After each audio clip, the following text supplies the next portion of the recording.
Assalamualaikum warahmatullahi wabarakatuh. Firman Allah Subhanahu wa taala di dalam surah Ar-Ra'd ayat ke-15. A'udzu billahi minasyaitonir rajim. Bismillahirrahmanirrahim. ولله يسجد من في السماوات والأرض طوعا وكرها وظلالهم بالغدو والآصال. Artinya, dan kepada Allah jualah sekalian makhluk yang ada di langit dan di bumi tunduk menurut, sama ada dengan sukarela atau dengan terpaksa. Dan demikian juga bayang-bayang mereka pada waktu pagi dan petang turut sujud kepada Allah Subhanahu wa taala.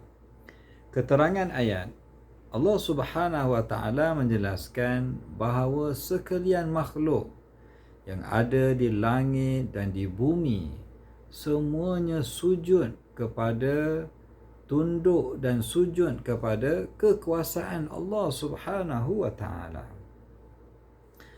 Mereka semua sujud kepada Allah, sama ada dengan cara yang sukarela atau terpaksa. Orang yang beriman, mereka sujud dengan senang hati dan sukarela. Manakala orang yang kufur, mereka sujud dan tunduk kepada kekuasaan Allah dengan terpaksa. Begitu juga dengan bayang-bayang mereka. Sama ada mereka sedar ataupun tidak, bayang-bayang mereka sujud tunduk kepada Allah Subhanahu wa taala pada setiap pagi dan petang. Antara petunjuk ayat yang pertamanya, semua makhluk yang ada di alam semesta ini semuanya tunduk dan sujud patuh kepada kekuasaan Allah Subhanahu wa taala. Tidak ada sesiapa yang terkeluar dari kekuasaannya.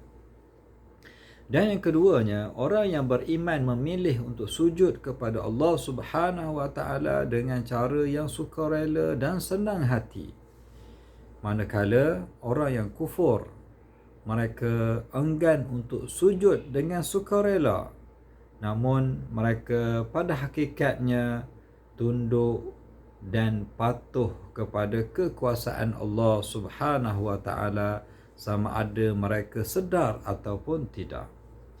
Kaedah beramal yang pertamanya, hendaklah kita sujud kepada Allah Subhanahu wa taala apabila kita membaca ayat ini.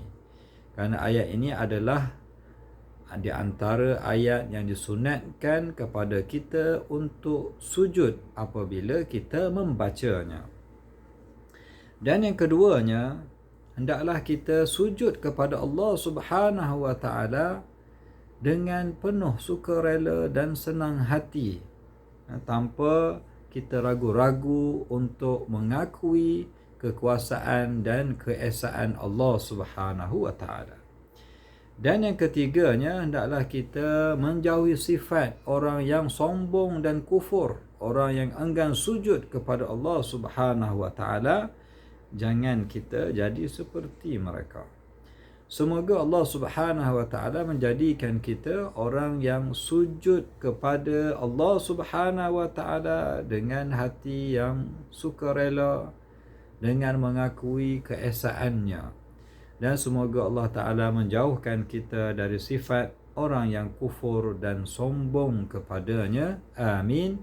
Wallahu a'lam wa sallallahu ala nabiyyina Muhammad wa ala alihi wa sahbihi wa sallam walhamdulillahi rabbil alamin.